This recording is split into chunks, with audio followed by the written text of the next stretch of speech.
Halo sahabat trader, kali ini saya akan berbagi ilmu kepada sahabat trader seputar trading forex. Dan kali ini saya akan membahas tentang bagaimana cara hedging yang benar dalam perdagangan currency. Kenapa kita membahas hedging? Karena hedging efektif dalam menaikkan win rate kita. Bukannya hedging nggak pakai stop loss, nggak bahaya tah? Ya, sebelum kita masuk ke cara hedging, kita luruskan dulu pengertian hedging itu apa. Hedging adalah stop loss. Jadi nggak benar kalau ada yang bilang teknik hedging itu nggak pakai stop loss, karena hedging itu sendiri adalah stop loss. Kok bisa?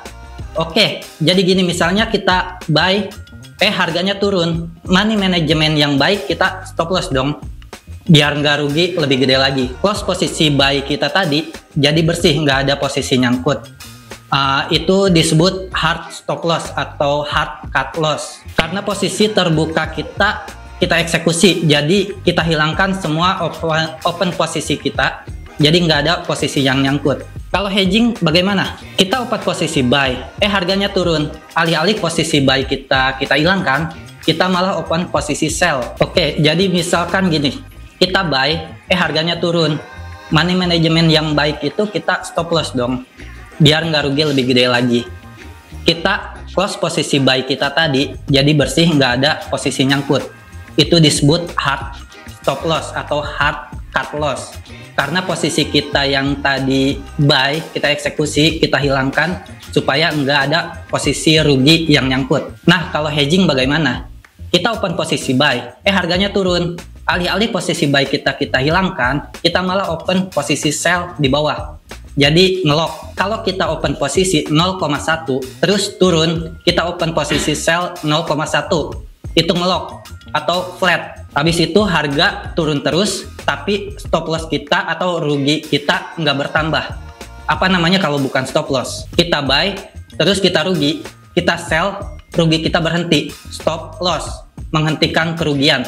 Jadi hedging adalah stop loss. Jadi salah kalau ada orang yang bilang nge-hedging itu nggak pakai stop loss, karena hedging adalah stop loss. Nah, kalau kita sudah sepakat jika hedging adalah stop loss, kita langsung ke bagaimana hedging yang benar.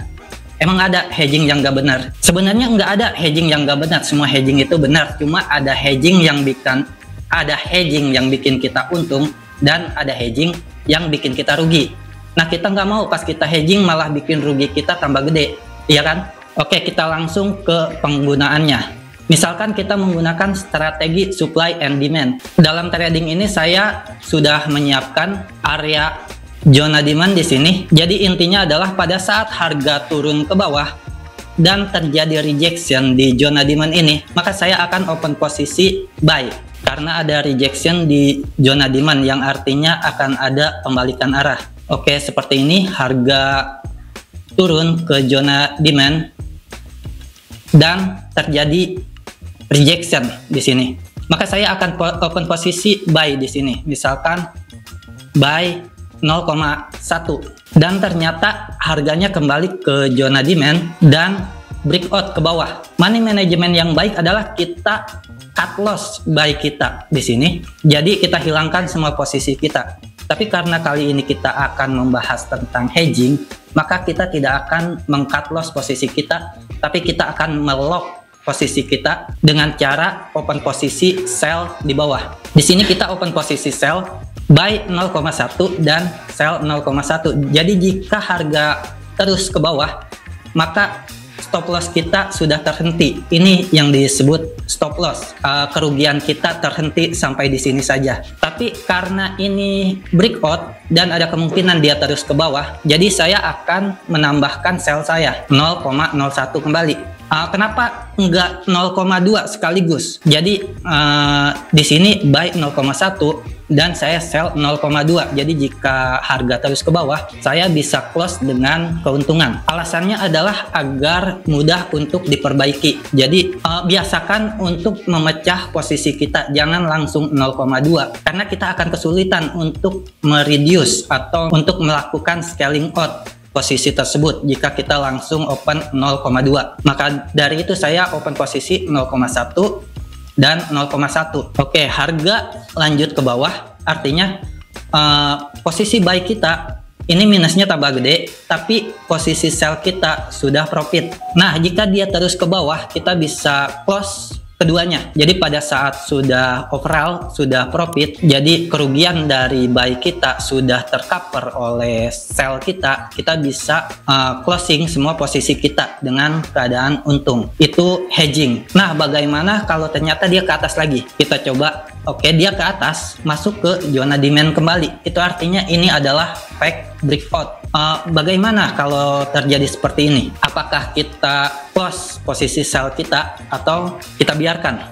Oke, kita tunggu sampai dia keluar kembali ke zona demand untuk menentukan apakah ini benar-benar fake breakout atau ini hanya pullback sebelum dia kembali menuju ke bawah. Dan ternyata ini adalah fake breakout. Jadi pada saat seperti ini, kemungkinan besar adalah harga akan naik ke atas. Dia sempat ke bawah, ini banyak orang menyebutnya sebagai liquidity atau stop loss hunting. Tapi kita tidak akan membahas itu, kita hanya akan membahas bagaimana cara menghedging posisi yang sudah terlanjur kita open dan ternyata salah prediksi. Oke, di sini kita bisa open posisi buy kembali, buy 1, 2, dan 3. Saya open posisi, jadi pada saat seperti ini open posisi saya adalah buy 0,4 dan sell saya 0,2.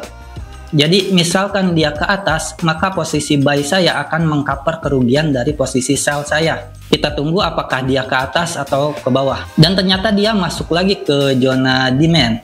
Kita tunggu apakah ini hanya pullback atau continue untuk melanjutkan downtrendnya. Dia ke bawah. Nah, pada saat ini disinilah market sangat membingungkan. Dia breakout ke bawah, breakout ke atas. Tapi apakah kita di sini kita tambahkan lagi sell kita? Kita tunggu karena swing low yang baru adalah di sini. Jadi kita hanya akan menambah posisi sell kita setelah harga breakout swing low yang baru. Oke, dia ke bawah tapi belum breakout dan dia breakout. Berarti kita akan menambah posisi sell kita di sini. Sell 1, 2, 3, 4. Pada saat kondisi seperti ini, posisi buy kita adalah 0,4 dan posisi sell kita 0,6. Jika harga terus turun, maka kita bisa melakukan dua opsi. Satu, mengclose semua posisi kita atau mengclose sebagian. Nah, itu dia kenapa saya melakukan open posisi tidak langsung 0,2 di sini, tidak langsung 0,3 di sini, dan tidak langsung 0,4 di sini.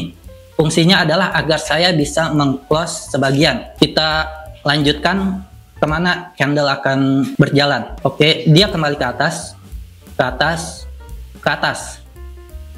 Nah, pada saat seperti ini kita masih belum ada kepastian tren ini naik atau turun, atau pada saat seperti ini kita bisa bilang jika trennya sedang sideways. Oke, dia ke atas. Apakah kita tambahkan buy-nya kembali? Tunggu, karena seperti apa? Seperti tadi, ini adalah swing low dan ini swing low yang baru, maka kita jangan mengacu pada zona demand ini. Jadi zona demand ini sudah terbukti jika tidak valid atau invalid. Jadi yang kita akan gunakan adalah swing high yang di sini.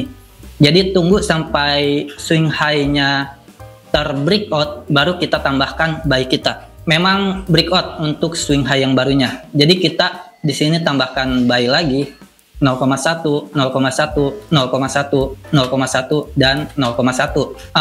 Pada kondisi ini, posisi kita adalah sell kita 0,6 dan buy kita 1, 2, 3, 4, 5, 6, 7, 8, 9, 0,9. Jadi itu adalah jumlah lot yang kita perjualbelikan, tapi posisi yang terbuka itu tidak 0,9 lot, hanya buy 0,3. Kenapa? Karena kita ada sell di sini sebanyak 0,6 lot yang di lock oleh posisi buy kita. Jadi posisi terbuka kita hanya sebesar 0,3 lot. Dia ke bawah lagi, kita tunggu sampai dia breakout ke swing low selanjutnya baru kita open posisi sell lagi.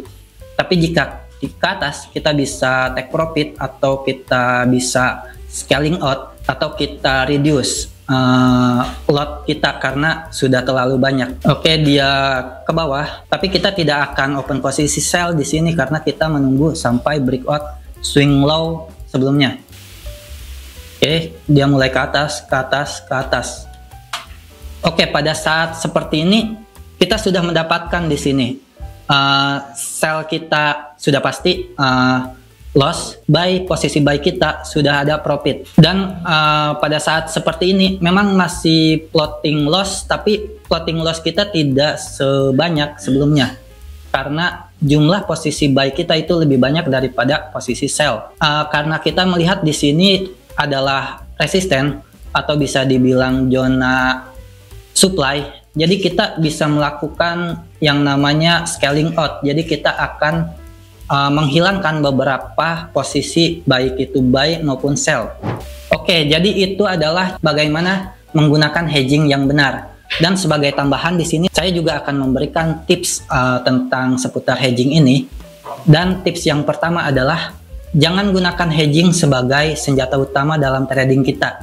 Jadi jangan mentang-mentang harga naik atau turun kita bisa untung, terus kita open posisi asal-asalan, buy sell buy.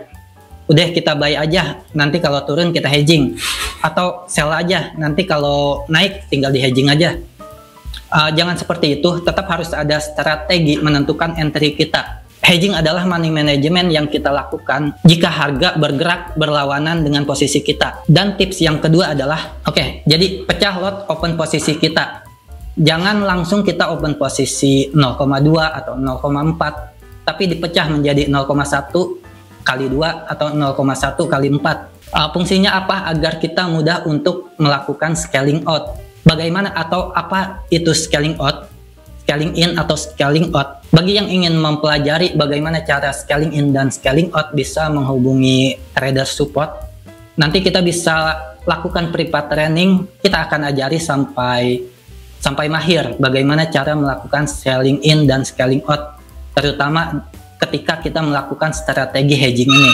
Dan tips yang ketiga, selalu ingat jika hedging itu adalah stop loss, dan fungsi hedging ini adalah untuk meningkatkan win rate kita. Jadi jika kita punya strategi dengan win rate 60%, itu artinya 40% loss. Pada saat kita memasuki zona 40% itu, atau pada saat kita loss, kita gunakan strategi hedging ini untuk memperbaiki posisi kita supaya kita tidak terkena hard stop loss. Jadi jika kita bisa memperbaiki yang 40% itu, kita kurangi menjadi 20%, maka otomatis win rate kita yang tadinya 60% berubah menjadi 80%. Karena pada saat kita floating loss, kita menggunakan hedging, sehingga yang seharusnya loss kita bisa tutup dengan break even atau bahkan mungkin profit. Jadi sudah pasti loss rate kita akan berkurang. Dan tips terakhir tapi tidak kalah penting adalah selalu jaga drawdown kita. Jadi jika kita sepakat kita hanya mentolerir 10% drawdown, maka kita harus jaga drawdown kita tetap di bawah 10%. Jika kita sudah mensepakati drawdown kita tidak boleh lebih dari 20%, maka kita jaga drawdown kita supaya tidak melebihi 20%. Oke sahabat trader, seperti itu penjelasan dari saya. Jika masih gagal paham, hubungi trader support kami akan memberikan edukasi secara khusus mengenai hedging ini, hingga sahabat trader bisa menjadi master dalam menggunakan teknik hedging ini. Saya Hendrik Susanto, riset analis PT Pelatihan Profit Internasional. Semoga ilmu ini bermanfaat.